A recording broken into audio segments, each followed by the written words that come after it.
कम से कम धन से तो कर सकते हैं। आजकल धन बड़ा कीमती हो गया है। अगर धन से नहीं हो पाए तो मन से तो कर दे। तो कम से कम हमारा जो भाव है वो बना रहेगा, अर्थात हमारा हृदय शुद्ध बना रहेगा।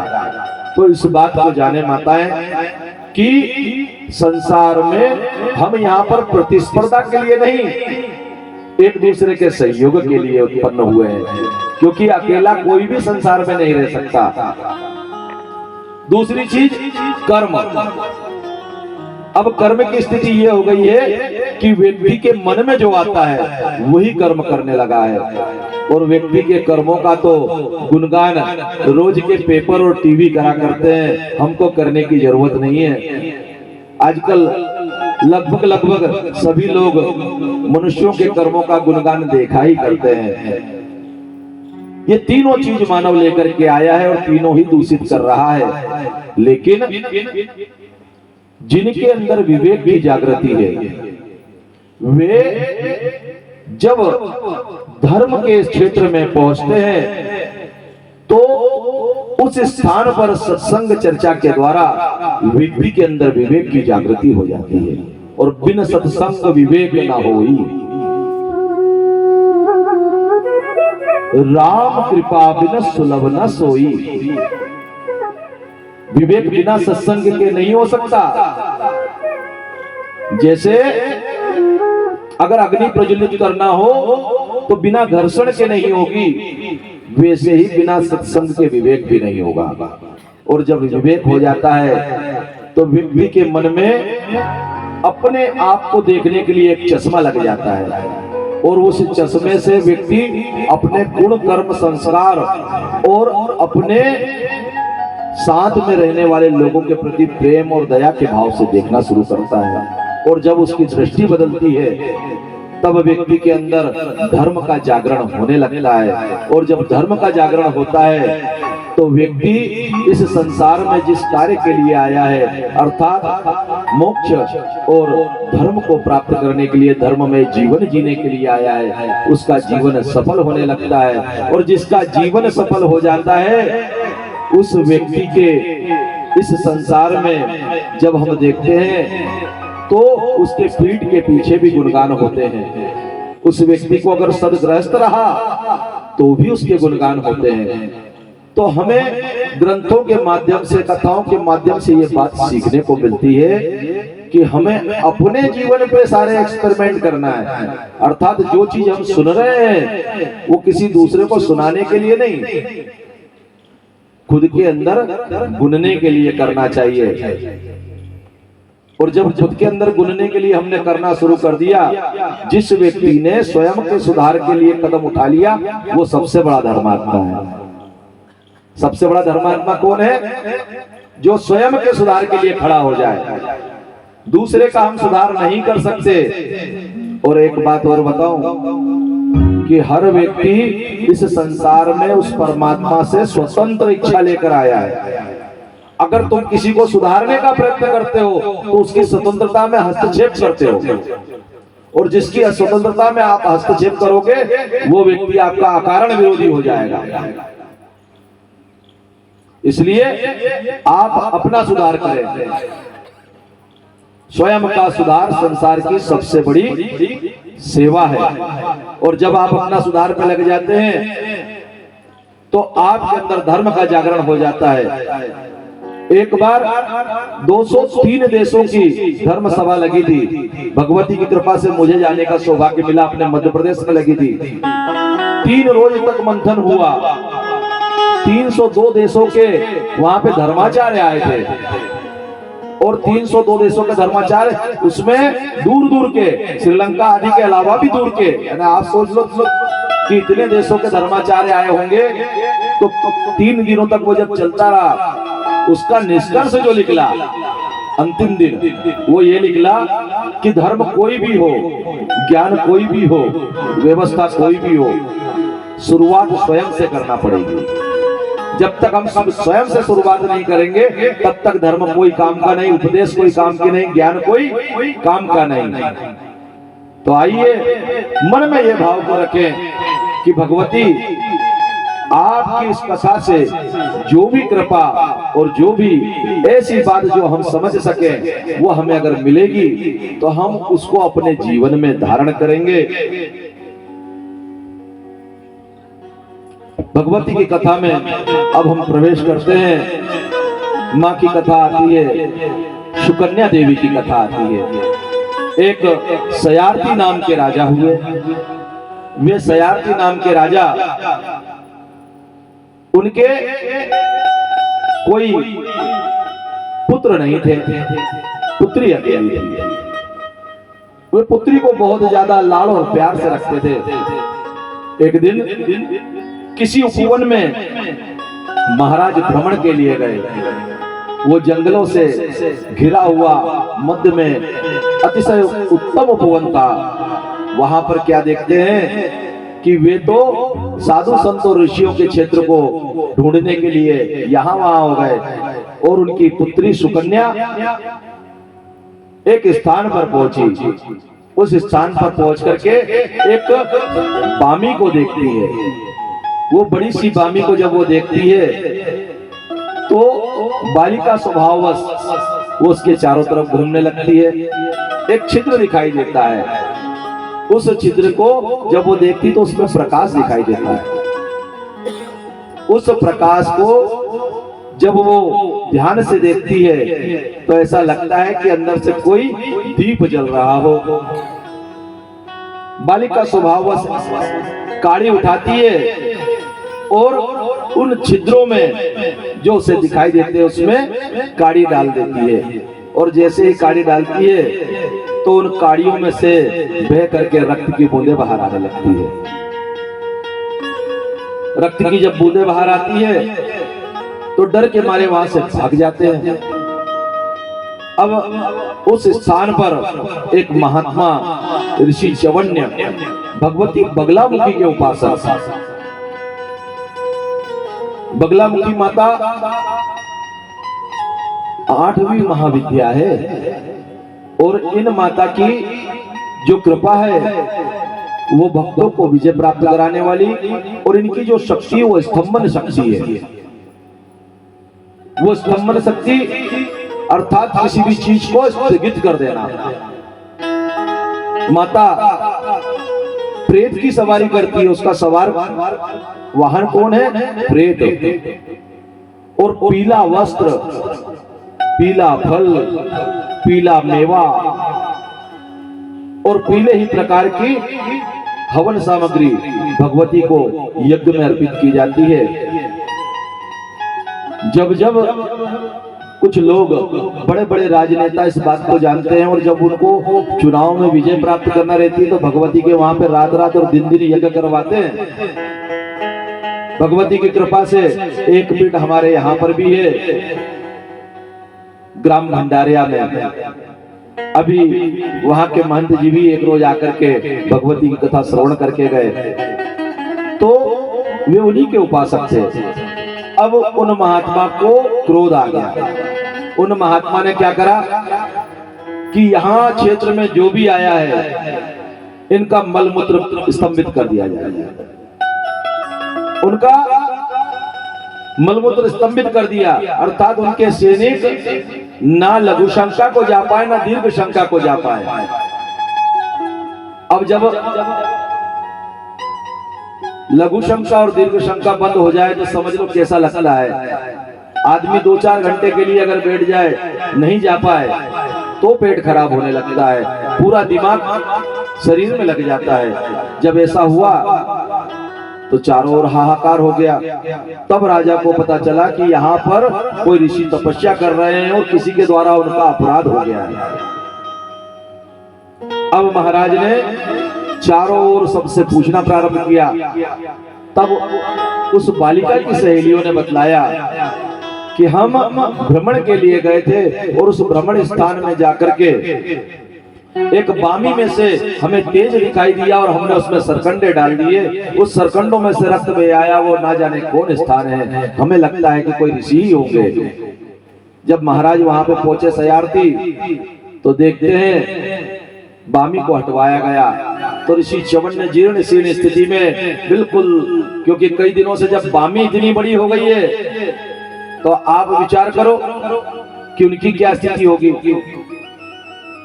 कितना दीर्घ समय तक उन्होंने तप किया होगा, तब जाके बामी हुई।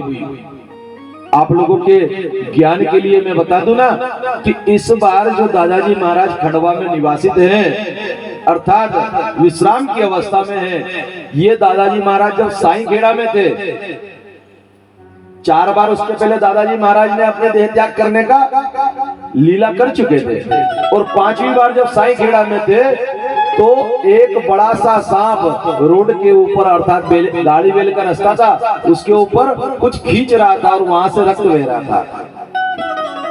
और वो रक्त को देख करके सेठ ने गाड़ी बेल रुकवाई, तो क्या देखते हैं कि अंगूठा दिख रहा है, और जब अंगूठे को साफ करा तो उसमें से शरीर पूरा का पूरा दिखा। दादाजी महाराज वहां पर लेटे हुए ध्यानस्थ थे। अब आप विचार करो कि फिर दादाजी महाराज को लेकर के आएगा और साईं खेड़ा लेकर के गए, तब दादाजी महाराज की समाधि खुली। अब आप विचार करो कि आज कलयुग में भी ऐसे संत थे जो इतनी दीर्घ अवस्था तक ध्यान कर ले। तो ये जो कथा सुनाई जा रही है पूर्व के युगों की है। उन च्यवन ऋषि को जब देखा तो उनके नेत्र फूट चुके थे। राजा ने क्षमा प्रार्थना करी, ऋषि को क्रोध आ गया। ऋषि कहने लगे कि महाराज, मैं यहाँ पे सारे संसार से विरक्त होकर के भगवती की उपासना कर रहा था, और भगवती की कृपा से मुझे बामी में आनंद के साथ में भगवती का ध्यान स्मरण करता हुआ था, लेकिन मेरे प्रति अपराध किया गया। जिसने मेरा अपराध किया है उसको मेरे सामने लाओ। राजा कहने लगे कि राजपुत्री के द्वारा आपका अपमान हुआ है, तो बोले उसे मेरी सेवा में दो। कहने लगे महाराज, हम बहुत से सेवक दे देते हैं, बहुत सी सेविकाएं दे देते हैं। बोले सेवक और सेविकाओं के बीच में मर्यादा होती है। अगर कोई स्त्री किसी पुरुष की सबसे अच्छी सेवा कर सकती है तो या तो उसका पति हो या उसका बेटा हो। बेटा और पति की कोई स्त्री सब प्रकार का छल और सोच त्याग करके सेवा कर सकती है। तो महाराज से जब कहा गया, महाराज जानते थे कि ऋषि बहुत तपस्वी हैं और जानते थे कि ये वृद्ध हैं, और अब तो दोनों नेत्र से अंधे हो चुके हैं, लेकिन फिर भी उनके तप को ध्यान रख करके उन्होंने सहर्ष उनको अपनी कन्या दे दी और अपनी पुत्री च्यवन ऋषि के साथ ब्याह दी। अब च्यवन ऋषि गृहस्थ के रूप में निवास करने लगे। एक आश्रम में निवास करते हैं। सुकन्या छल छोड़ करके पातिव्रत धर्म के साथ में अपने पति की सेवा करती, जबकि दोनों नेत्रों से हीन और वृद्ध अवस्था का पति। ऐसा करते करते बहुत समय हो गया। भगवान भी कई बार परीक्षा लेने का विचार करते हैं। एक दिन भगवती की प्रेरणा से अश्विनी कुमार भगवती की उपासना करते थे, और उस उपासना में भगवती के द्वारा उनको प्रेरणा हुई कि तुम यद्यपि हो तो देवपुत्र, भगवान सूर्य के पुत्र है, अश्विनी और कुमार। जब भगवान सूर्य कथा आती है कि प्रभा देवी ने, सूर्यदेव की एक पत्नी छाया देवी है और एक प्रभा देवी है, तो प्रभा देवी ने अपनी छाया को रखा तो श्री शनिदेव प्रकट हुए। लेकिन जब प्रभा देवी ने अश्वी का रूप लिया तो सूर्यदेव ने उनके साथ 2 पुत्र उत्पन्न करे, एक का नाम अश्विनी, दूसरे का नाम कुमार। वे सूर्यदेव के पुत्र होने के बाद भी देव मंडल में अर्थात देव समाज में शामिल नहीं थे, उनको यज्ञ का भाग नहीं मिलता था। वे भगवती की उपासना करते हैं और भगवती ने उनको प्रेरणा करी कि आप च्यवन ऋषि के पास जाओ, वे मेरे परम भक्त हैं, वे तुम्हें देवताओं को जो भोग प्राप्त होता है वो भोग का अधिकारी बना देंगे।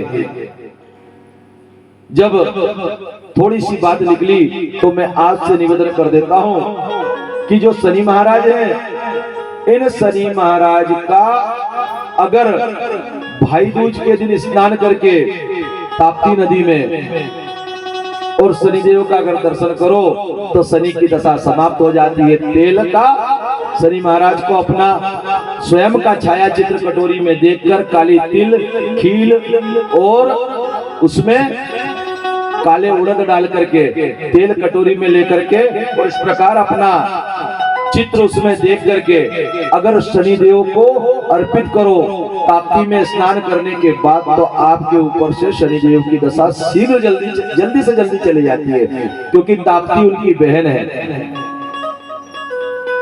ताप्ती देवी उनकी बहन है। सूर्य की दो पुत्री है, यमुना और ताप्ती।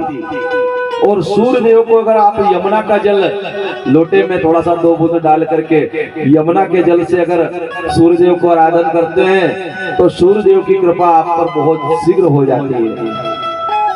कथा के प्रसंगवश बात निकली तो मैंने आपको बता दिया कि आज के समय में कई लोगों के ऊपर ऐसी गतियां चलती रहती है ग्रहों की कि उन ग्रहों की गतियों के लिए हमको कुछ उपाय कर लेना चाहिए। जैसे अगर किसी के घर में कोई ऐसा व्यक्ति हो जो बिल्कुल सुनता ही नहीं किसी की और बहुत क्रोधित रहता हो, बात बात पे लड़ने को दौड़ता हो, खाने को दौड़ता हो, तो ये मान के चलो कि इसके ऊपर राहु की दशा है। तो उसके हाथ से गुलाब जामुन किसी ऐसे स्थान पर रखवा दो जहां शुकर खा ले। शुकर जो होता है ना, ये गंदगी में भ्रमण करने वाला जीव, गुलाब जामुन को रखवा करके उसके सर पे से एक बार वो इस प्रकार से उतारे और ले जाकर के उस स्थान पर रख दे। अगर शुकर खा लेगा तो राहु की दशा चली जाती है। केले का दान करवाओ तो केतु की दशा, जिसको रोग हो रहे हो उसको कहो कि मंदिर में जाके केले का प्रसाद चढ़ाया करे। जिस किसी का व्यापार आदि बहुत कमजोर चलता हो, बुद्धि की स्थिति उसके ऊपर खराब है, तो इस प्रकार का हरा धागा बाएं हाथ में बांधे और साथ में गौ माता को हरा भोजन कराया करे, अर्थात हरी घास, हरा होला, इससे व्यापार आदि की वृद्धि हो जाएगी। जिस किसी व्यक्ति के बालक और बालिका पढ़ाई में कमजोर हो तो उनसे कहें कि सुबह से उठ के सूर्य देवता को प्रणाम करें, नमस्कार करें, 24 बार गायत्री का मंत्र करें। इस प्रकार कुछ छोटे छोटे उपाय हैं जिनके माध्यम से हम अपने ग्रह नक्षत्रों को बदल सकते हैं। अगर किसी का गुरु कमजोर हो तो जो केली का झाड़ आता है जिसकी हम पूजा करते हैं, उसकी जड़ गुरुवार के रोज न्योता दे के निकाले और बाहों में बांध ले, उससे भी लाभ लगता है। गुरु की दशा अच्छी हो जाती है। जिस बेटा बेटी का विवाह नहीं होता हो और अगर गुरु की दशा कमजोर हो तो उसको वो जड़ भी बांध सकते हैं। इस प्रकार से जब अश्विनी कुमार चवन्य ऋषि के आश्रम में पहुंचे तो चवन्य ऋषि से प्रार्थना करते हैं। चवन्य ऋषि कहते हैं कि मैं तो आपको देख नहीं सकता, आप कौन हैं और आप मेरी सहायता क्यों करना चाहते हैं? मेरी पत्नी इस विषय में सुबुद्धि है, उससे आप चर्चा करें। सुकन्या देवी से चर्चा करते हैं अश्विनी कुमार। उनसे कहते हैं कि हे देवी, हम आपके पति के नेत्र ठीक कर सकते हैं और इनका जो वृद्धावस्था है उसका कायाकल्प कर सकते हैं। वृद्धावस्था का कायाकल्प करते हैं। एक सरोवर में लेकर के जाते हैं और सरोवर के अंदर प्रवेश करके और 3 उत्तम एक जैसे पुरुष उस सरोवर से बाहर निकलते हैं। जब सरोवर से बाहर निकलते हैं तो उन देवी के सामने एक पुरुष कहता है कि देवी, ये 3 लोग खड़े हुए हैं, इनमें से आप अपने पति को पहचान लीजिए। अगर आपने पहचान लिया तो आपके पति आपको प्राप्त हो जाएंगे। सुकन्या देवी तीनों की ओर एक दृष्टि से डालती है। दोनों देवता तो उनकी दृष्टि को देखते ही पलक नीची कर लेते हैं। लेकिन चौवन्य ऋषि की पलकें खुली रह जाती है। वो समझ जाती है कि मेरे पातिव्रत्य व्रत का इतना प्रभाव है कि अन्य पुरुष मेरी ओर दृष्टि भर के नहीं देख सकता। ये है महिमा पातिव्रत्य धर्म की, कि अगर कोई स्त्री अपने पातिव्रत्य धर्म पे अगर टिकी हुई है तो उसकी और कोई दृष्टि उठाकर नहीं देख सकता। अगर कोई देखेगा तो भाई के रूप में देखेगा, माता के रूप में देखेगा, पुत्र के रूप में देखेगा। यह बल है इस भारत की बेटियों का, ये बल है इस भारत की माताओं का, और ये बल है भगवती की कथाओं का, जो उनके अंदर भगवती के रूप में विराजमान हो जाती है, कि उनकी ओर दृष्टि उठाने वाला भी तब ही देख सकता जब उनकी इच्छा हो। इस संसार में किसी पुरुष में इतना बल नहीं कि किसी स्त्री की इच्छा के बगैर उसकी ओर दृष्टि से दृष्टि मिला ले। अगर ये बात असत्य हो तो आप इस बात का खंडन कर सकते हैं। ये मातृ शक्ति के पास ये शक्ति है, हमेशा थी, आज भी है और युगों तक रहेगी, अगर माताएं संभाल कर रखना चाहे। कैसे? इस देश में जो मातृ शक्तियां हैं उनको देवी कहा गया है। यत्र नारी पूजन्ते तत्र रमन्ते देवता। और इस देश के अंदर शुरू से एक बात हमेशा से रही है कि स्त्रियों को माता के रूप में माना गया। अभी आगे प्रसंग आएगा कि 2 वर्ष तक की जो कन्या है उसकी पूजा की जाती है। प्रसंग निकल गया तो मैं बता ही देता हूँ कि 2 वर्ष की जो कन्या होती है उसका जब पूजन करते हैं तो दुख दारिद्र और शत्रु का नाश हो जाता है और धन और आयु की प्राप्ति होती है। आप लोग इस बात का भी ध्यान रखें कि अगर आपके मन में यह विचार आए कि ये कथा हम कहाँ सुने, तो आगे जो बैनर लगा है उसमें एक स्कैनर है।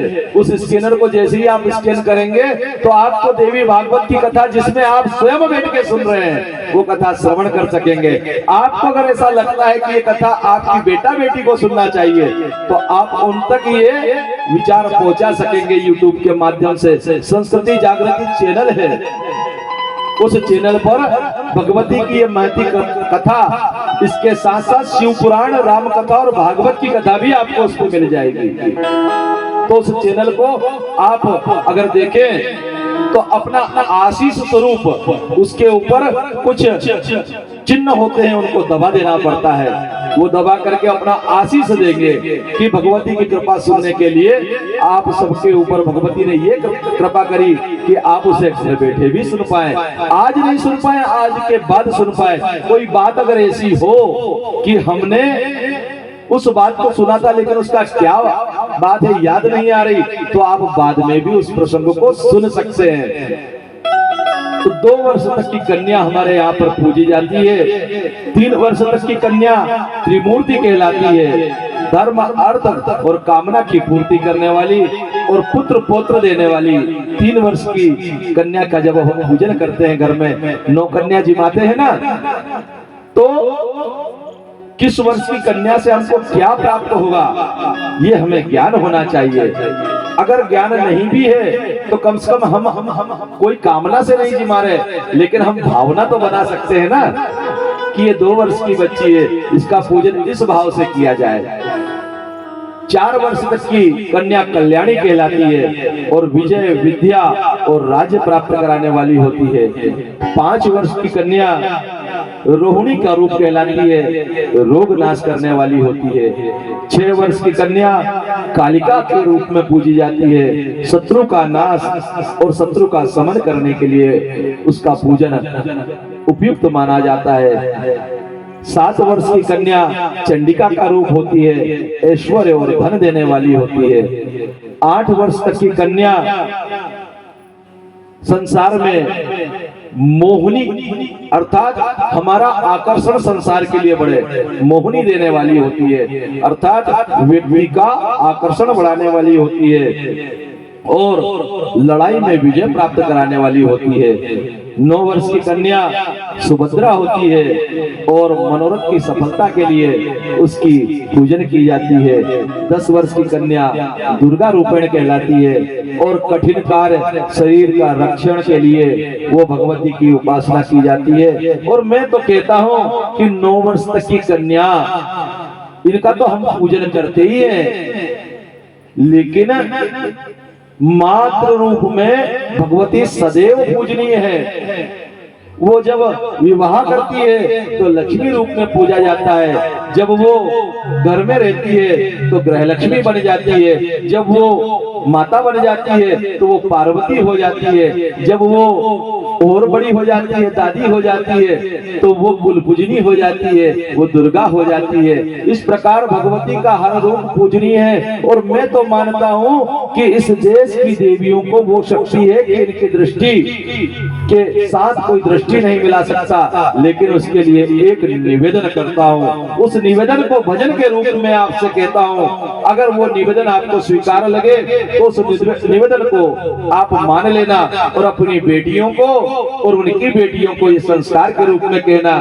क्या कहना? त्राहि त्राहि करो थी सभ्यता। जब त्राहिमाम हो गया असुरों के अत्याचार से, तब भगवती को प्रकट करने के लिए सारे देवताओं ने दुर्गा रूप में उसको प्रकट करा। त्राहि त्राहि हो चुकी सभ्यता, वो नारी कल्याणी, भारतीय संस्कृति के नयनों का मत खो अब पानी। सादा जीवन उच्च विचारों की महिमा को जानो, आदर की तुम पात्र हो माता, अपने को पहचानो।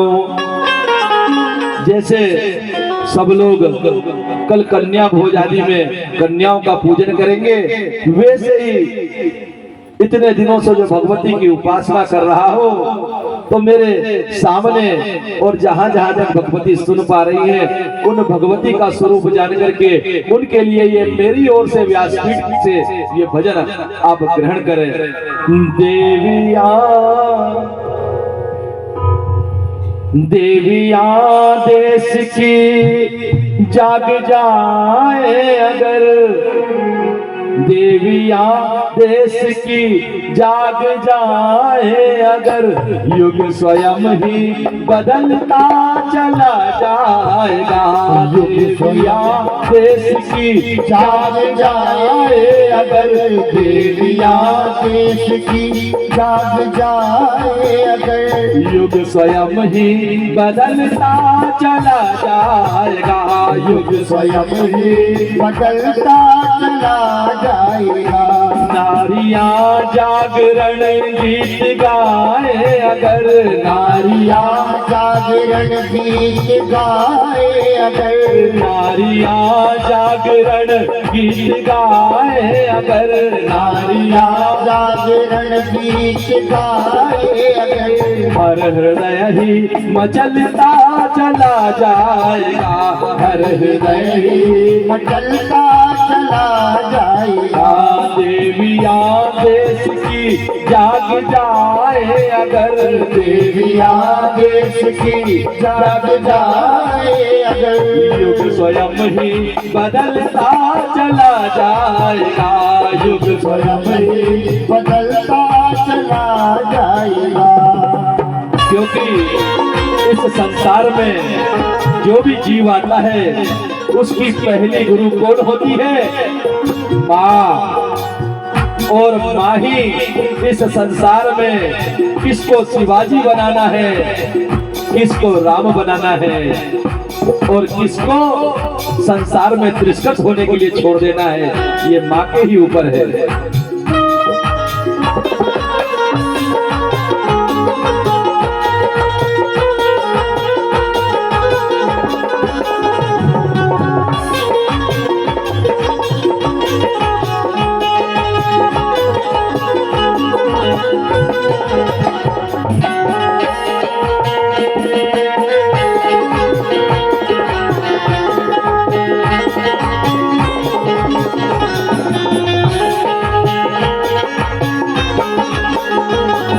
मूर्ति पुरुषार्थ में है सदाचार की, मूर्ति पुरुषार्थ में है सदाचार की। हमारे देश की जो देवियां है ना, वो बड़ी पुरुषार्थी हैं।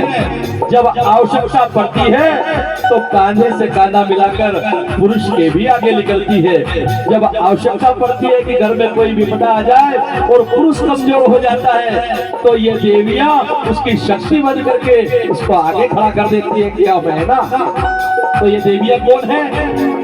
मूर्ति पुरुषार्थ में है सदाचार की, मूर्ति पुरुषार्थ में है सदाचार की। पूर्ति श्रम से सहज साध अधिकार की, पूर्ति श्रम से सहज साध अधिकार की। पत्नियां सादगी साध पाए अगर, पत्नियां सादगी साध पाए अगर। ये उन लक्ष्मियों के लिए है जो घर में अपने घर के अंदर ये वातावरण बना पाए कि हम बिना कारण के खर्चे को रोक पाए और अपने घर में बच्चों को सादा जीवन का हम पाठ पढ़ा पाए। उन ग्रह लक्ष्मियों के लिए है पत्नियां सादगी साध पाए अगर, पत्नियां सादगी साध पाए अगर।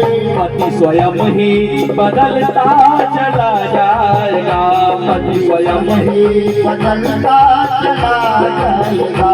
नारियां देश की जाग जाए अगर, नारियां देश की जाग जाए अगर। युग स्वयं ही बदलता चला जाएगा, युग स्वयं ही बदलता चला जाएगा।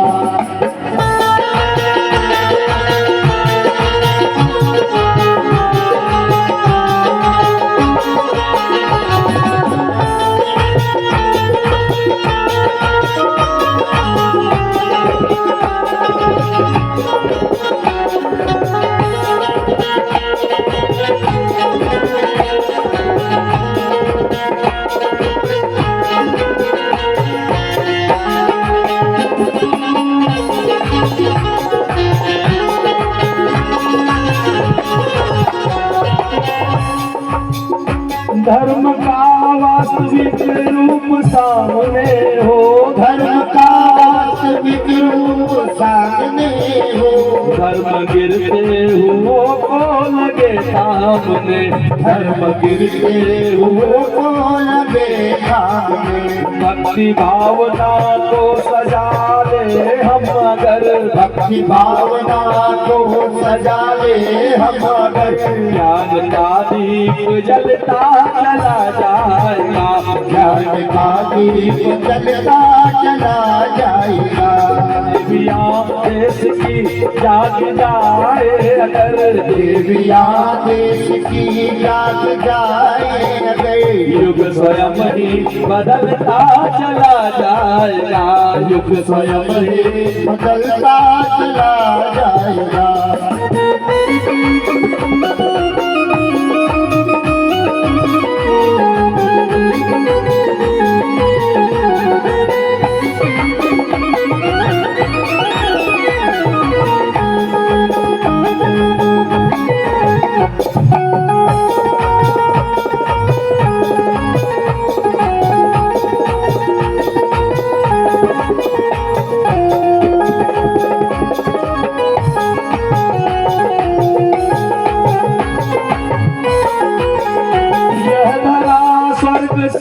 फिर संवरने लगे, ये धरा स्वर्ग सी फिर संवरने लगे। स्वर्ग के रूप सच्चा उभरने लगे, स्वर्ग के रूप सच्चा उभरने लगे।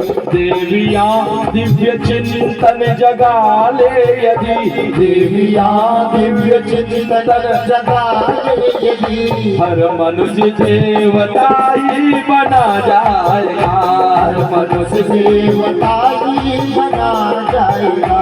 देवियां देश की जाग जाग जाए अगर, देविया देश की जाग जाए अगर, युग स्वयं ही बदलता चला जाएगा, युग स्वयं ही बदलता चला जाएगा, युग स्वयं ही बदलता चला जाएगा, युग स्वयं ही बदलता चला जाएगा, युग स्वयं ही बदलता चला जाएगा, युग स्वयं ही बदलता चला जाएगा, युग स्वयं ही बदलता चला जाएगा। ये मातृशक्ति के लिए एक प्रेरणा का स्वरूप में गीत है। जो बात मैंने निवेदन करी कि तीनों ही सुंदर देव सामने खड़े हुए हैं, देव के समान पुरुष। अश्विनी कुमार दो हैं, अश्विनी और कुमार, और एक और कौन है, ऋषि चवन्य। और जैसे ही सुकन्या की दृष्टि उन तीनों के ऊपर पड़ी तो वो अश्विनी और कुमार देवता थे, लेकिन फिर भी वो सुकन्या देवी की ओर दृष्टि नहीं मिला पाए। और चवन्य ऋषि ने उनकी ओर देखा, वे समझ गई और उन्होंने बताया कि यही महर्षि है। ये माँ के पातिव्रत्य का एक छोटा सा उदाहरण। और जब देवियां अगर इस बात को समझ लें और ये संस्कार अगर अपनी बेटियों में दे दें, तो जरा विचार करो, क्या आपने महारानी सुनैना नहीं है? क्या आप में वो कौशल्या माता नहीं है? आप ही में है। आप चाहें तो आप अपने पुत्र को राम और बेटी को सीता बना सकते हैं। आप चाहें तो आप अपनी बेटी को पार्वती बना सकते हैं। ये माता की जिम्मेदारी होती है। इसीलिए मातृशक्ति को चाहिए कि अपने संस्कारों के बारे में जाने कि आपके पास क्या शक्ति है। माताओं, आप अपनी शक्ति को भूल गए हो और आपकी उस शक्ति को धीरे धीरे, आपकी विशेषता को धीरे धीरे आपसे दूर भी किया गया है। जैसे कल मैंने निवेदन करा था कि माताएं आजकल पायल नहीं पहन पाती, जबकि पायल ना पहनने के कारण उनके शरीर में आप गांठें होने लगी है। अगर वो पायल पहने तो जो एड़ी का दर्द है वो भी नहीं होगा, और शरीर में अगर कहीं गांठ हो रही होगी तो वो भी अपने आप गल जाएगी, क्योंकि वहां पर मर्म बिंदु है। एक्यूप्रेशर में उस स्थान को दबाने के लिए व्यवस्था होती है। हमारे शरीर में कुछ मर्म स्थान है, उन मर्म स्थानों को हमारे ऋषियों ने जाना। जैसे कान, जो कान होते हैं ना, अगर इसको ध्यान से देखो तो ये माता के गर्भ में जैसा शिशु होता है ये वैसा ही दिखाई देता है। और इसका छेदन किया जाता है। इसका जब छेदन होता है तो मातृशक्ति का तो एक परंपरा के अंतर्गत विशेष रूप से छेदन कराया ही जाता है। उसको कहते हैं कर्णभेदन। और जब कान में छिद्र किया जाता है तो यहाँ पर एक बहुत बारीक सा मर्म बिंदु होता है, उसका छेदन हो जाता है। इससे माताओं को तनाव संभालने के लिए शक्ति प्राप्त होती है। और यही कारण है कि संसार में मातृशक्ति को सबसे कम मस्तिष्क के धात आते हैं। आपने देखा होगा महिलाओं को सबसे कम ब्रेन स्ट्रोक आते हैं। कभी विचार करा क्यों? ये यहाँ पर कर्णभेदन के माध्यम से बचपन में ही आपका वो संस्कार कर दिया गया। और आजकल सुनारों के पास जाके किसी से भी छेद करवा लेते हैं तो वो जहां पे मस्तिष्क का पॉइंट है ना, उसके जरा सा नीचे जीभ का पॉइंट है। और अगर गलत कुछ आ गया तो खूब जीभ चलती फिर माई लोगों की। तो इसलिए किसी ज्ञानी व्यक्ति से जो जानता है उससे करवाए। जो नासिका का बिंदु है ना, उस नासिका के बिंदु के पास नेत्र का वो है। आप देखना बेटियों को जब आप नाक का अगर छेदन करेंगे तो उसके बाद बेटियों की आंखें खूबसूरत हो जाती है। और अगर उस पे मोती लगा रहे तो बेटियों की आंखें ऊपर नहीं उठती, नासाग्र रहती है। और अगर आंखें नीचे रहती है तो हर कोई उनसे दृष्टि मिला भी नहीं सकता, उनकी दृष्टियों में ऊर्जा बनी रहती है। हाथों में जो कड़े आदि होते हैं ना, इनको जब आप धारण करती है तो दिन भर काम करते रहे, थकान नहीं आती। और जो नहीं पहनते हैं उन लोगों को पता है कि जरा से में थक जाती है। एक एक चीज 100% वैज्ञानिक है। अरे यहां तक कि पहले के समय में जब चूल्हे के पास बैठ करके भोजन करती या भोजन बनाती थी ना, तो दोनों घुटने सामने आ जाते थे, रोटी ऐसी बनती थी। और आजकल गैस के सामने जब खाना बनता है तो गैस की आंच इस स्थान पर लगती है। और माताएं जानती है कि उनके जीवन में हर माह में कुछ ऐसा समय आता है जिस समय उनके शरीर में गर्मी का अतिशय प्रवाह होता है।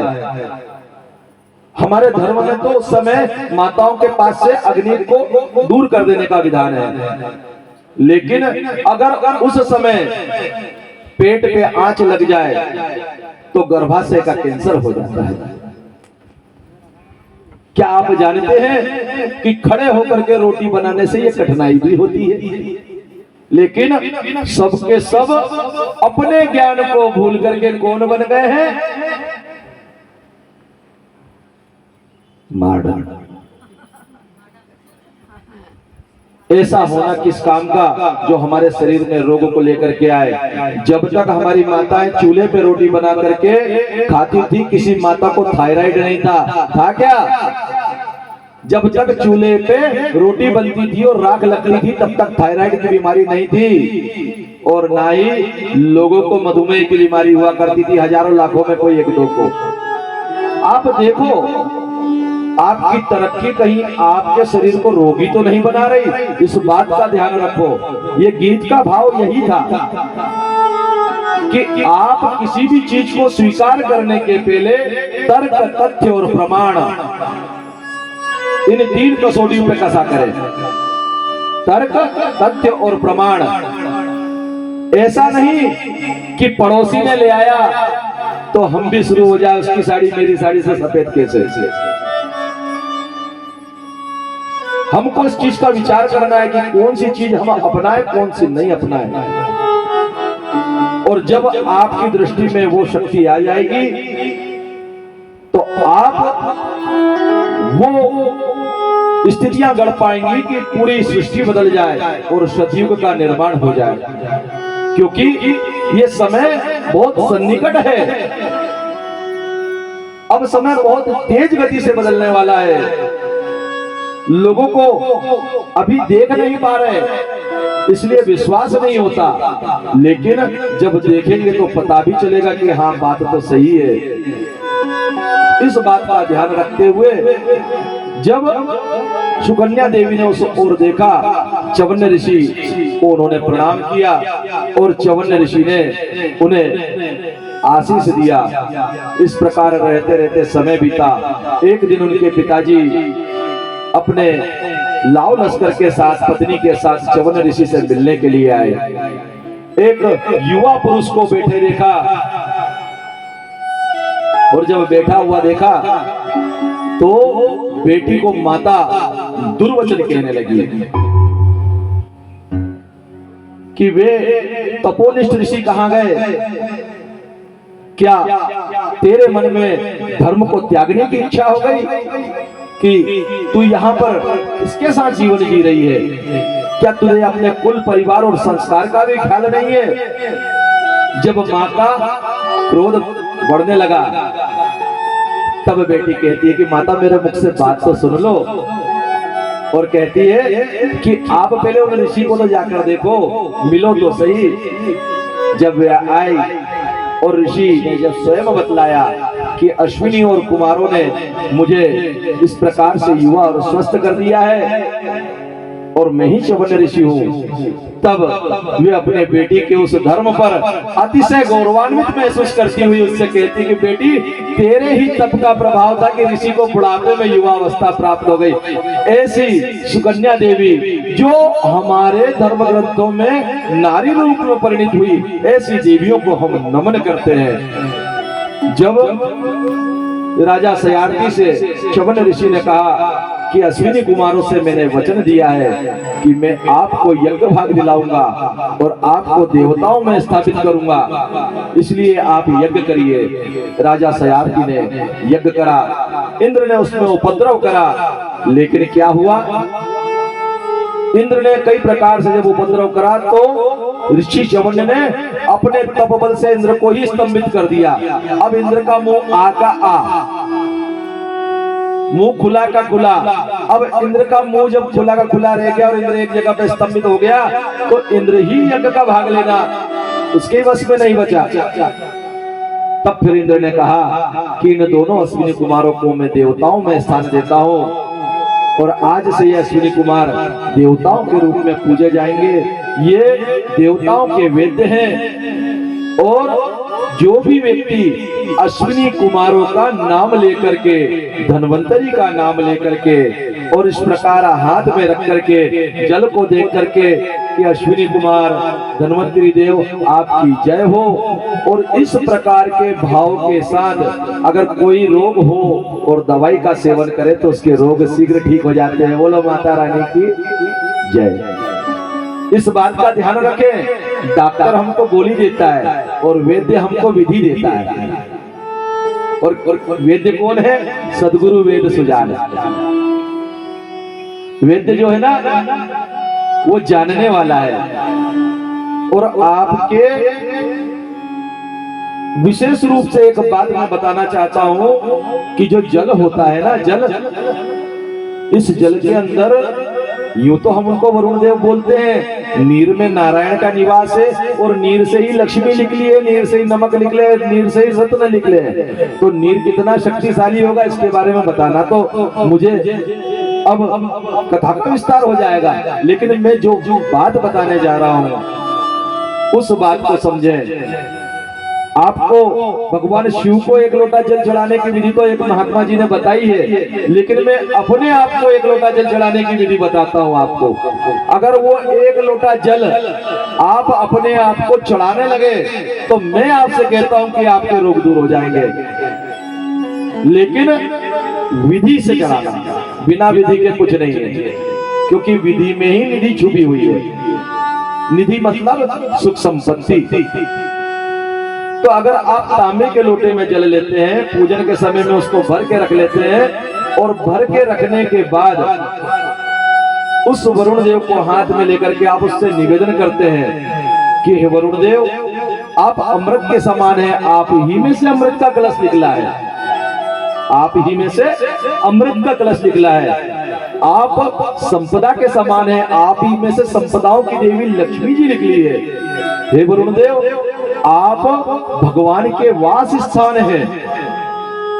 और इस प्रकार कह करके कि आप जहां पहुंचते हैं वहां पर रस को उत्पन्न करते हैं, वहां पर आरोग्य को उत्पन्न करते हैं, वहां पर शक्ति को उत्पन्न करते हैं। आपके माध्यम से शरीर के संपूर्ण रोग समाप्त हो जाते हैं। आपकी कृपा से शरीर के अंदर नवीनीकरण हो जाता है, ऊर्जाएं आ जाती है, नए नए प्रकार के ऊर्जा केंद्र जागृत हो जाते हैं। जब इस प्रकार से और भी जो बातें अच्छी अच्छी, देखिए इस प्रकृति में ठीक धरती के जैसी ये प्रकृति है। प्रकृति मतलब कौन? प्रकृति मतलब भगवान। भा से भूमि, आ से अग्नि, वा से वायु, गा से गगन और ना से नीर। ये पांच तत्व हो गए, पांच ही तत्व है ना, ये भगवान है। और इस भगवान को जिस रोज हम समझना शुरू कर देते हैं उस रोज से भगवान हमारे साथ हो जाता है। ये पांचों तत्वों में भगवान के गुण हैं, तभी तो हमारे शरीर में पांचों तत्व हैं और पांचों तत्वों से हमारा पोषण होता है। तो जैसे जमीन में हम मिर्ची का बीज डालें या गन्ने का बीज डालें, या अच्छा बीज डालें या सड़ा हुआ बीज डालें, सीधा बीज डालें या उल्टा बीज डालें, जो जो उस लायक है वो सब उग जाएंगे। उगेंगे ना। वैसे ही संसार में बोली जाने वाली वाणी, क्योंकि सरस्वती है वो, बोली जाने वाली वाणी अगर हम नकारात्मक बोला करेंगे तो हमारे जीवन में नकारात्मकता आएगी और हमारे साथ वैसी चीजें आ जाएंगी। लेकिन अगर हम अच्छा और सकारात्मक बोले, अगर कोई हमसे पूछे स्वास्थ्य अगर मान लो थोड़ा गड़बड़ भी है तो भी क्या उत्तर दे कि अब तो ठीक है, बिल्कुल अच्छा हो रहा हो। अगर हमने कहा अभी तो खराब है तो किसको पता चल गया खराब को खराब हो रहा जाएगा। जैसे कोई व्यक्ति गाली बकना शुरू करता है तो उसको एक गाली की जगह 10 गाली अपने आप चलकर आ जाती है, मिलने लगती है, उसके पास थोड़े रोज बाद गाली का भंडार हो जाता है। कोई व्यक्ति पूजा करना शुरू करता है, केवल शुरू में किसी महात्मा के कहने से जल जाके चढ़ाना शुरू करा, लेकिन फिर उसको और चीजें पता चल जाती कि जल नहीं फूल भी ले जाना है, फूल नहीं कुकू भी ले जाना है, चंदन भी ले जाना है। फिर धीरे धीरे वो खुद इतनी अच्छी पूजा करने लगता है कि वो साल भर बाद तो पुजारी लगने लगता है। तो आप बताओ जो करोगे वो बढ़ते जाएगा ना। माते हाजी की नाजी, हाँ जी, तो जो करोगे वो बढ़ेगा। तो अच्छे शब्द अगर हम बोलोगे तो हमारे साथ अच्छा होगा, और अगर बुरे बोलोगे संसार में तो ये वाणी के जो बीज है ना इस वायु के संसार में बुआते हैं। जो वाणी के बीज होते हैं ना ये वायुमंडल में बोए जाते हैं। अगर ये बोए ना जाए तो फिर भजन करने का क्या मतलब, मंत्र जप करने का क्या मतलब। मंत्र जप जो कर रहे हैं ना तो ये मंत्र इस संसार में बो रहे हैं हम, और ये मंत्र अपने गंतव्य अर्थात अपने ऊर्जा केंद्रों तक जाएंगे। जाते हुए जितनी ऊर्जा इनको मिल रही है केंद्र तक पहुंचने के बाद जितनी ऊर्जा मिलती है वो सब लेकर के हमारे पास आएंगे। वैसे ही हमारे बोले हुए अच्छे और बुरे शब्द भी हमारे जीवन में आते हैं, और जब हम अपने आप के लिए बुरे शब्द बोलते हैं तभी हमारा भाग्य में बुरा होता है। आप देख लेना, जब भी जीवन में कोई उल्टी सीधी दुर्घटना हुई होगी ना तो अपने मुंह से निकलने लगता है। इसलिए अपने मुंह से ना निकाले, क्योंकि मनुष्य अपने भाग्य का निर्माता और नियंत्रण करता है। जब हम इस संसार में आए ना तो भगवान ने हमारे को एक चीज दी जिसको हम कहते हैं फ्री विल, स्वतंत्रता। क्या दी? हमारे अंदर एक तंत्र फिट करा जिसको कहते हैं स्वतंत्र, श्वसन तंत्र। ये सब तंत्र ही तंत्र फिट है हमारे अंदर। दर्शन तंत्र, विचार तंत्र, ये सारे तंत्र हैं। वैसे ही हमें एक स्वतंत्रता दी है, अर्थात हमारे को अपनी इच्छा दी है, और उस इच्छा को हम कैसे उपयोग करते हैं ये हमारे ऊपर है। अगर कथा में आकर के कुछ रहस्यमय चीज नहीं लेके जाए, जीवन के लिए लाभकारी चीज ना लेके जाए, तो फिर तो नदी में से स्नान करके सूखे सूखे निकल गए, समझ लो। तो इन बातों का हमेशा ध्यान रखा करें कि अपने मुंह से सबके लिए शुभ बोले, बच्चों के लिए भी शुभ बोले। और एक विशेष बात उन बुजुर्ग लोगों से, क्योंकि जो बच्चे होते हैं ना इनकी आंखों में ताकत होती है और पांवों में ताकत होती है। बच्चे बैठ नहीं सकते, और जो बच्चा बैठा रहता है ये मान के चलो कि वो स्वस्थ नहीं है। अगर वो छोटा सा भी है ना, आंख संभालना शुरू कर दिया तो टुकुर टुकुर यहाँ वहां देखना शुरू कर देता है। उसकी पहले ऊर्जा आती है आंखों में, फिर आती है पाँव में। आप देखना 10-12 साल तक के बच्चे पैदल नहीं चलते, दौड़ते हैं। पैदल चलना तो 12-14 साल के बाद सीख पाता है आदमी। और जितने बड़े लोग हैं ना, बच्चे साथ साथ दौड़ेंगे तो उनको बोलेंगे पैदल चल, धीरे चल। बच्चे इधर उधर खेलेंगे, बैठ जा। अरे उनकी ऊर्जा खत्म कर रहे हो, उनको तुम बुढ़ा बना रहे हो। तुमने तो 50 साल जिंदगी के जी लिए, 60 साल जी लिए, लेकिन बच्चे तो अभी बच्चे हैं, उनको बैठाओगे तो अभी से बुढ़े हो जाएंगे, और बैठना सीख गए तो बैठ ही जाएंगे। इसलिए उनको खेलने दे, आप दृष्टि रखें। और एक चीज और कि जब बच्चे खेल रहे हो तो आप नजर रखें, कभी भी आप ध्यान देना, छोटे से छोटा बच्चा, आप माता पिता हैं, मेरी तो इच्छा थी कि एक रोज माता पिता जितने भी इस क्षेत्र के हो शाम के समय आए, मैं उनको बच्चों की पेरेंटिंग के बारे में बतलाऊं। मैं पेरेंटिंग का कोर्स भी देता हूं, यानी बच्चों की प्रगति क्या होती है, बच्चों को हम कैसे जाने, बच्चों के बारे में कैसे समझें, इस बात को समझने के लिए बच्चों को हमको समझना होगा। आप कुछ नहीं सिखाते, बच्चे आपको सिखाते हैं। आप तो खुद लड़का लड़की थे, आपको माता पिता उन बच्चों ने बनाया है, बच्चों ने आपको माता पिता बनाया। और इस बात को जाने कि आप इस माता बनने के पहले अपने हिसाब से उठते बैठते थे, लेकिन माँ बनने के बाद आप उसके हिसाब से उठ बैठ रहे हो। और जो बच्चा इस संसार में आया है ना, वो राजाओं के जैसी मन में फीलिंग रखता है, वो अपने आप को राजकुमार समझता है, क्योंकि वो भगवान का राजकुमार के रूप में संसार में आया है। और जब वो राजकुमार के रूप में रहता है तो उसको ये लगता है कि मैं कुछ भी कर सकता हूं, और वो करके देखता है। वो किसी की मूंछ पकड़ के देखेगा, किसी की चोटी पकड़ के देखेगा, वो जानता है कि हाँ मैं राजकुमार हूं। और हम धीरे धीरे बच्चों के अंदर की ऊर्जा को बदलने लगते हैं। आप इस बात का ध्यान रखना कि बच्चे जब भी आपके सामने खेलेंगे, वो इधर उधर अकेले में जाके नहीं खेलेंगे, वो आपके सामने आके खेलते हैं। क्यों खेलते हैं मालूम है? क्योंकि उनको ये नहीं मालूम कि हमको लगेगी कि क्या होगा, कि यहाँ चढ़ना चाहिए कि वहां नहीं चढ़ना चाहिए, उतना नहीं मालूम।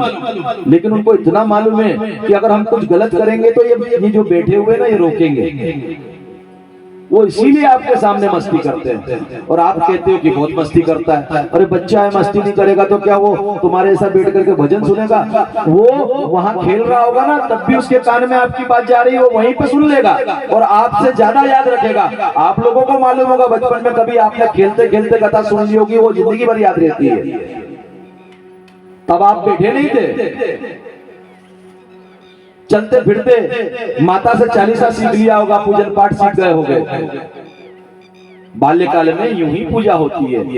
जो बड़े होते हैं ना युवा, इनके शरीर में शक्ति होती है, और जो बूढ़े लोग हो जाते ना, पूरी शक्ति इकट्ठी होकर उनके मुंह में आ जाती है।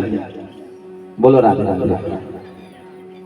और जब शक्ति होकर के मुंह में इकट्ठी हो जाती है ना, तो या तो वो किसी को डांटेंगे या किसी को कुछ कहेंगे, और अगर कोई नहीं मिला और छोटे बच्चे मिल गए तो उनको ही कुछ ना कुछ।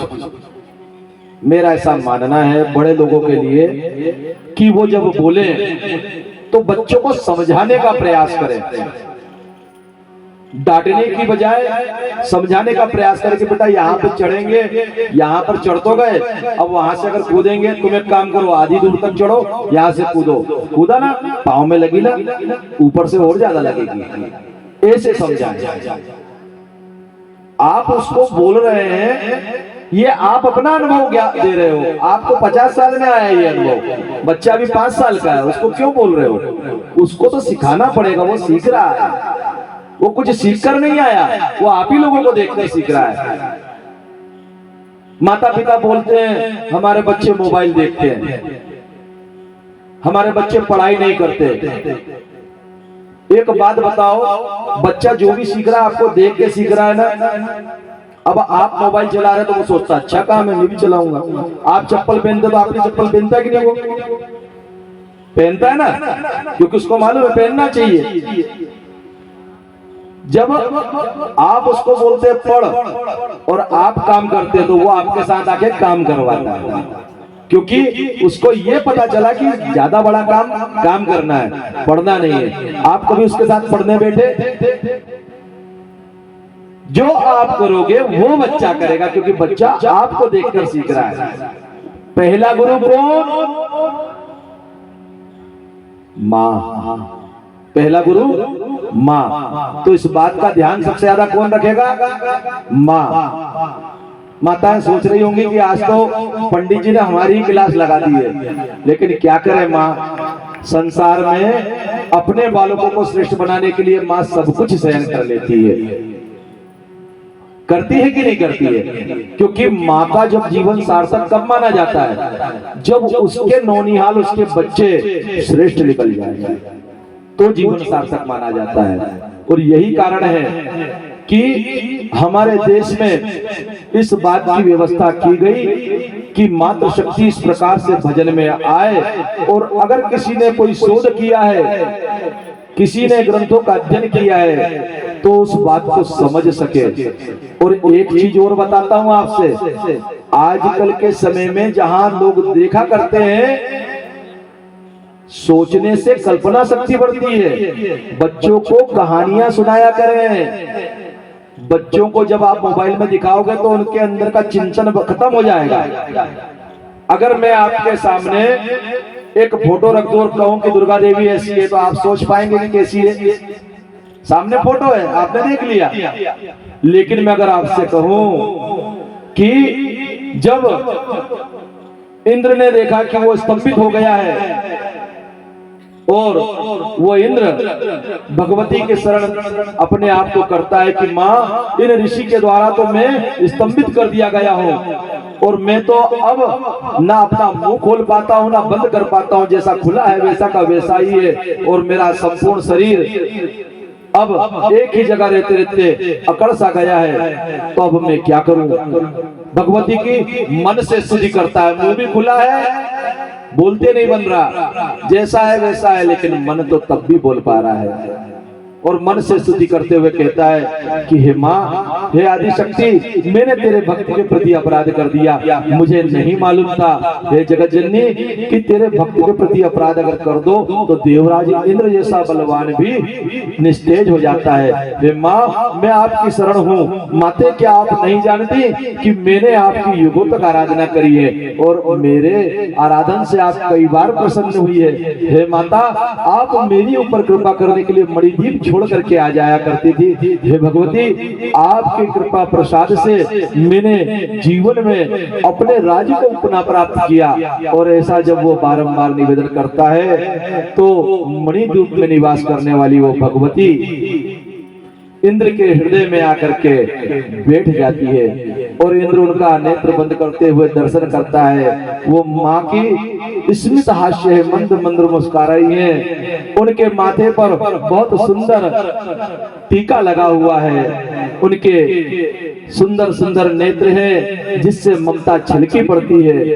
वे भगवती रक्त वक्त परिधान करी हुई है, अर्थात लाल लाल पहनावा पहनी हुई है। वो भगवती हृदय में ठीक वैसे ही बैठी हुई है जैसे इस भागवत कथा के प्रारंभ में हमने निवेदन करा था कि वो माँ जिसने झूला झूला, और कैसा झूला? एक झूला कैलाश पे झूला, दूसरा अयोध्या में, तीसरा वृंदावन में, और चौथा शारदा धाम में। तो वो भगवती झूला झूलती हुई इंद्र के हृदय पटल पर आकर के बैठ गई। जब भगवती का प्राकट्य हुआ तो अब इंद्र की वाणी थोड़ी सी संयम हुई। अब वो कहने लगा कि माँ, आपका अनंत आभार है, मुझ पर आप कृपा करें। तब भगवती से कहती है कि अब आप ऋषि के चरणों में गिरो, क्योंकि मैं अपने भक्त के विरुद्ध किए हुए अपराध को क्षमा नहीं करती, ऋषि ही तुमको क्षमा करेंगे। जब ऋषि ने क्षमा करा तब इंद्र ने कहा कि प्रभु, मैं इनको यज्ञ भाग दिया करूंगा। और इस प्रकार भगवती की कृपा से सुकन्या देवी को अपना पातिव्रत का फल प्राप्त हुआ। युवा होकर के चवने ऋषि उन्हें मिले और अश्विनी कुमारों को भगवती की कृपा से देवता होने का सौभाग्य प्राप्त हुआ। ऐसी भगवती की महती कृपा। अब उस कथा में हम और आगे बढ़ते हैं। राजा हरिश्चंद्र की कथा आती है। राजा हरिश्चंद्र की कथा यद्यपि बहुत बड़ी है, देवी भागवत में तो उसका बहुत बड़ा विस्तार है, अर्थात उनके 10 पीढ़ी आगे से विस्तार दिया हुआ है। और उतनी बड़ी कथा अगर मैं आपसे निवेदन करने लग जाऊं तो एक दिन की कथा केवल हरिश्चंद्र जी के लिए होगी और उनमें उन राजाओं का जीवन वृत्तांत आएगा जिनको कभी आपने सुना नहीं। और क्या हुआ कि कभी कभी कोई अनसुनी कथा अच्छी लगती है, नहीं तो जो सुनी वही सुनने की इच्छा भी होती है। तो हम राजा हरिश्चंद्र की कथा में जो प्रवेश कर रहे हैं, तो उस कथा में प्रवेश के लिए हम इस बात को जान लें कि राजा हरिश्चंद्र अपने जीवन में सत्य प्रतिज्ञ होने के लिए जाने जाते हैं। लेकिन देवी भागवत में एक ऐसा भी आख्यान आया कि राजा हरिश्चंद्र बहुत दिनों तक अपने सत्य की प्रतिज्ञा को कर भी नहीं पाए थे पूर्ण, और उसके बदले में जब उन्होंने सत्य का भान जाना, तब उन्होंने जीवन में सत्य को मजबूती से पकड़ने के लिए अर्थात सत्य पर अडिग रहने के लिए प्रण लिया। ऐसे राजा हरिश्चंद्र की कथा इक्ष्वाकु वंश में राजा हरिश्चंद्र सूर्यकुल इक्ष्वाकु वंश में विकुची नाम के एक राजा हुए। वे विशुकी नाम के जो राजा थे, एक बार उनके पिता ने उनसे कहा, इक्ष्वाकु ने, कि जाओ और श्राद्ध के लिए कुछ लेकर के आओ। श्राद्ध जो पितरों को दिया करते हैं श्राद्ध, उसके लिए कुछ लेकर के आओ। वे वन में गए, जो फल फूल आदि लेकर के आना था वो उन्होंने एकत्रित किया। लेकिन क्या हुआ कि एकत्रित करते करते उनको भूख लगी, और जब भूख लगी तो वे भूख से विहल होकर के जो उन्होंने अपने पितरों के श्राद्ध के लिए फल आदि एकत्रित किया था वो स्वयं खाया। और जब स्वयं खाया और बचा हुआ लेकर के आए, तब ऋषि वशिष्ठ ने देखा कि ये तो अशुद्ध है, ये पितरों को नहीं दिया जा सकता। तब पिता के द्वारा कुपित होकर के उनको राज्य से निकाला दे दिया गया। वे राज्य से निकले, और राज्य से निकलने के बाद में उनका कुछ आचरण भ्रष्ट हुआ। आचरण उनके जीवन का कुछ बिगड़ता चला गया। लेकिन जब राज्य से दूर हुए, पिता ने उनको अपने से दूर करा, तब वे अपने आप को सुधारने के लिए भगवती का पूजन भजन करने लगे। भगवती की कृपा से उनको पिता ने बुला करके वापस राज्य दिया। उसके बाद में उनके पुत्र हुए काकुतस्थ, जो पुरंजय भी कहलाए और इंद्रवाहन कहलाए। सूर्यकुल में काकुतस्थ नाम के जो राजा थे, एक बार जब दानवों ने इंद्र आदि को हरा दिया, तो उस समय ब्रह्मा जी ने कहा कि धरती पर सूर्यकुल में एक प्रतापी राजा है जिनका नाम है काकुतस्थ। अर्थात उन राजा के पास में आप जाएंगे तो वो आपका हर प्रकार से मंगल करेंगे। जब वे आए, इंद्र ने उनसे कहा कि प्रभु, मैं चाहता हूं कि आप मेरी मदद करें। और उस मदद के लिए जब उन्होंने कहा कि यदि इंद्र मेरा वाहन बनेगा तो मैं मदद कर पाऊंगा, तब इंद्र ने उनका वाहन बनने के लिए नंदी का रूप लिया। इसलिए उनका एक नाम काकुतस्थ हुआ। दूसरा नाम इंद्र को उन्होंने वाहन के रूप में प्रयुक्त किया था, इसलिए उनका एक नाम इंद्र वाहन हुआ। और उन्होंने इंद्र की सहायता की थी, राक्षसों का नाश किया था, इसलिए एक नाम उनका पुरंजय हुआ। इस प्रकार से वो 3 नामों वाले, उनके कोई पुत्र पुत्री नहीं थे। तब गुरु के कहने पर उन्होंने एक यज्ञ किया।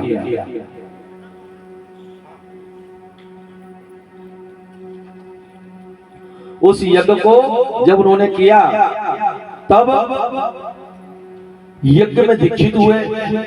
यज्ञ मंडप बनाया गया। उस मंडप में एक चरु की स्थापना की गई। वो चरु की स्थापना जब की गई, रात्रि के समय राजा को वहीं विश्राम करने का रहता था। और एक दिन प्यास से रात्रि में व्याकुल होकर के उन्होंने उस चरु को ही उठा के पी लिया। वो चरु रानी के लिए स्थापित किया गया था। और जब उस चरु को उन्होंने पी लिया, तो उन्हीं के शरीर में यज्ञ के प्रसाद से बालक का निर्माण होने लगा। और फिर उनका बायां पुच्छी काट करके वो बालक को निकाला गया। अब जब वो बालक रोने लगा, रोते रोते देवराज इंद्र ने कहा कि इसकी माता नहीं है, इसे दुग्ध के रूप में मैं अमृत पान कराता, और उंगली रखी उसके मुख में, और वो बालक को क्षुधा की जो पिपासा थी वो शांत की। वो बालक आगे चल करके मानधाता हुए, राजा मानधाता के रूप में उन्हीं के वंश में, उस वंश की वंशावली के अंतर्गत राजा हरिश्चंद्र भी हुए, उसी वंश में। अब जब राजा हरिश्चंद्र राजा बने तो उनको भी कोई पुत्र नहीं था। जब उन्होंने वरुण देव से प्रार्थना की तो वरुण देव ने उनसे कहा कि जब आपके यहाँ पुत्र हो जाए तब आप मुझे यज्ञ करके पुत्र की अगर बलि चढ़ा सको तो मैं तुम्हें पुत्र देता हूं। अब था ही नहीं तो मन में विचार आया, ठीक है कर देते हैं। और इस प्रकार से वरुण देव की कृपा से उनके यहाँ पुत्र हुआ। जैसे ही पुत्र हुआ कुछ रोज के बाद में वरुण देव आ गए, 3-4 दिन हुए और आ गए कि चलो यज्ञ करो। तब उस समय राजा हरिश्चंद्र ने कहा कि अभी 10 दिन तक तो पिता शुद्ध नहीं होता और 30 दिन तक माता शुद्ध नहीं होती, ये बालक की शुद्धि हो जाए उसके बाद। वरुण देव गए, 30 दिन होने के बाद पुनः आ गए तो कहते हैं कि अभी इस बालक का जमाला आदि नहीं उतारा गया है, इस बालक के मुंह में दांत नहीं आए हैं। वरुण देव पुनः गए, कुछ समय के बाद फिर आए, फिर कहते हैं कि ये तो अभी जन्म ना जाए थे, शूद्र के जो भाव हैं उसके अनुसार इसका यज्ञोपवीत नहीं हुआ है, और यज्ञोपवीत के बाद मैं इस बालक को यज्ञ में निमित्त करूंगा। तब तक भी वरुण देव ने परीक्षा ली, लेकिन हुआ क्या, जब वो बालक थोड़ा सा बड़ा हुआ तो उस समय वो बालक के मित्रों ने बता दिया कि तेरे पिता यज्ञ में तेरी बलि देंगे। वो रोहित नाम का बालक चला गया और अपने राज्य को त्याग करके बाहर चला गया। यहाँ वरुण देव बार बार आए, और जब वरुण देव आए तो एक ब्राह्मण का पुत्र खरीद करके उसका यज्ञ करने लगे। कहा जाता है कि खरीदा हुआ अर्थात कोई माता पिता ऐसे हों जो अपने संतान का पालन नहीं कर पाते हो तो धर्म के अनुसार क्रय किया गया पुत्र भी पुत्र ही माना जाता है। उस यज्ञ में फिर विश्वामित्र जी ने बहुत प्रकार से वरुण देव को समझाया, और समझाने के बाद उनको भेंट आदि दे करके विदा किया। तब से हरिश्चंद्र विश्वामित्र जी को भी गुरु रूप में देखा करते थे, और एक दिन उन्होंने जब विश्वामित्र जी की शिक्षा को अंतर मन से समझ लिया तब उनको ये भान हुआ कि सत्य ही जीवन में सबसे आगे है, और उस सत्य के लिए राजा हरिश्चंद्र का जीवन जाना भी जाता है। विश्वामित्र जी को उन्होंने एक दिन स्वप्न में राजदान कर दिया। राज्य का जब दान किया, दूसरे रोज विश्वामित्र जी आ गए कि महाराज आपने मुझे याद किया, मुझे ऐसा लगता है। राजा ने कहा कि मैंने आपको स्वप्न में अपना राजदान कर दिया है। तो बोले महाराज करो, जल दे दिया, हाथ में संकल्प करो। और सही तरीका तो यही है कि जो कहे सत्कर्मों के लिए तो उसको संकल्प ही करा देना चाहिए, क्योंकि संकल्प कर लेगा तो विकल्प नहीं बचेगा। तो संकल्प करवाया और संकल्प करवा करके उनसे राज ले लिया। अब कहते हैं कि दक्षिणा दी जाए मुझे, और दक्षिणा के लिए जब उन्होंने कहा कि मेरे कोषागार में से मैं आपको धन देता हूं, तो बोले महाराज किसका कोषागार, कैसा कोषागार, यह राज्य मुझे दे दिया है आपने। और जब दक्षिणा के लिए विश्वामित्र जी ने कहा तो अपने राज्य से निष्कासित होकर के अपने आप को संसार में विक्रय के लिए खड़ा कर दिया। साथ में पत्नी सेव्या को रखा, अपने पुत्र को रखा। पत्नी और पुत्र ये दोनों ब्राह्मण के द्वारा बहुत कम दाम में खरीदे गए। देखो ग्रंथ कुछ बताते भी हैं, इस बात को भी ध्यान रखना। 11 करोड़ स्वर्ण मुद्राओं से ज्यादा की स्वर्ण मुद्रा विश्वामित्र जी ने मांगी। ग्रंथ में 11 करोड़ का वर्णन है कि 11 करोड़ से अधिक स्वर्ण मुद्रा दक्षिणा में चाहिए। तो जब पत्नी का विक्रय करा तो कम मुद्राएं आई। वो मुद्रा देने के बाद कहते हैं कि ये तो आधी हुई है, मेरे को 11 करोड़ से अधिक मुद्रा चाहिए। तो स्वयं को विक्रय के लिए खड़ा करा, और स्वयं को विक्रय के लिए खड़ा करा तो बाकी की स्वर्ण मुद्राएं दे करके 11 करोड़ से अधिक चांडाल ने खरीदा। अर्थात इस देश की व्यवस्था को समझने के लिए अगर हम ध्यान दें तो ब्राह्मण के पास उतना धन नहीं था। धन किसके पास अधिक था? चांडाल के पास। इस देश में रामचरितमानस में और वाल्मीकि रामायण में ये वृत्तांत आता है कि जब ब्रह्मा जी जनकपुरी में गए तो देखते हैं कि उस ग्राम का जो चांडाल है सोने के लोटे से दातुन कर रहा है। इस देश को स्वर्ण चिड़ैया ऐसे ही नहीं कहा जाता था, अर्थात इतना सोना था। लेकिन कब? जब इस देश में गाय को मां माना जाता था, तब गाय को मां माना जाता था तब। अब गाय पशु हो गया है। तो इस देश में जात देखकर धन नहीं होता था। इस देश में आरक्षण पहले से ही नियुक्त था।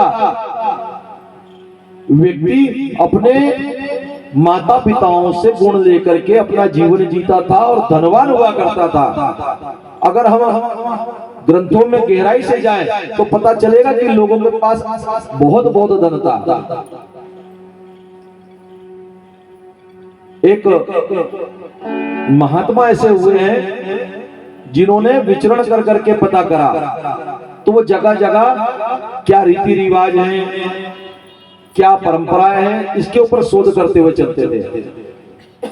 तो उन्होंने कहा कि जो शादी के लिए मिट्टी लेने आते ना, तो कुम्हार के यहाँ से लाते थे। पहले कुम्हार के यहाँ से मिट्टी लाई जाती थी और उसको मटका मटकी के जो भी लगेंगे वो सब उसका वृत्तांत लेकर आया जाता था।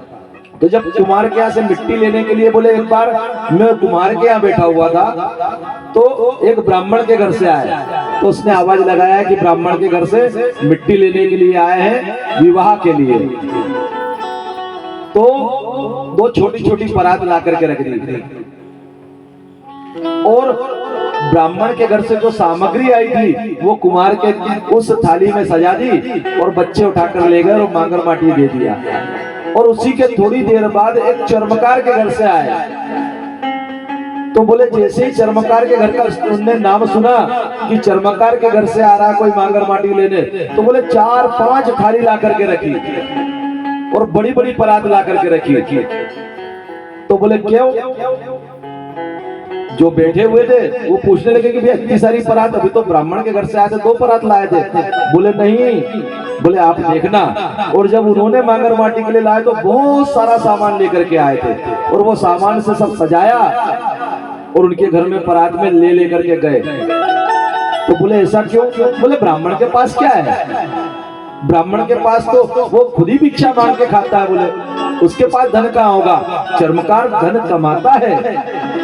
किन किन चीजों में बोले चर्मकार के कार्य की आवश्यकता लगती है, वो धन कमाता है। और इस देश में इतने ज्यादा धन कमाने वाले व्यवसाय थे। आज के समय में अगर देख ले तो बाटा और कोरोना नाम की कंपनियां बनी हुई है और लाखों करोड़ों रुपए का टर्नओवर करती है। लेकिन हमारे देश में जो परंपरा है उसको बिगाड़ा गया। आज अगर हमें विदेशों की तरफ देखें तो इंग्लैंड में आज भी राजघराना बना के रखा हुआ है, धर्मयुग उनके पॉप बना करके रखे गए हैं। लेकिन हमारे यहाँ पे राज स्थितियां समाप्त कर दी गई है, धर्म के गुरुओं को समाप्त कर दिया गया है, हमारे यहाँ से व्यवस्था को बदल दिया गया है। धर्म की व्यवस्था ऊंची होती है, लेकिन इस बात को लोग जान नहीं पाते। लेकिन जब जीवन में धर्म जागने लगता है और वो भगवती की कृपा होने लगती है, तो सत्य प्रतिज्ञ लोग राजा हरिश्चंद्र जैसे आते हैं। उनका जीवन बड़ा ही करुण, पत्नी रहा करती थी उन ब्राह्मण देवता के घर सेवा करते हुए, और सेवा करते करते वो ब्राह्मणी कई प्रकार से उनको अपशब्द भी बोल दिया करती थी, लेकिन फिर भी वो प्रेम से यहाँ डोम ने उनको एक शमशान की रक्षा का कार्य दे दिया। उसकी रक्षा करते रहते, और रक्षा करते करते वे नियमित भगवती का चिंतन किया करते और उन भगवती से निवेदन किया करते कि माता, हमने अपने वचन को निभाया है, तू हमारी तरफ देखती रहना, और हमारा जो भी जीवन का ये पल है, इस पल को बदलने के लिए तुम ही हो माँ। तुम्हारी ही कृपा से हम अपने जीवन में उन्नति को प्राप्त कर पाएंगे। माँ वेदों ने जो तेरी महिमा कही है, सही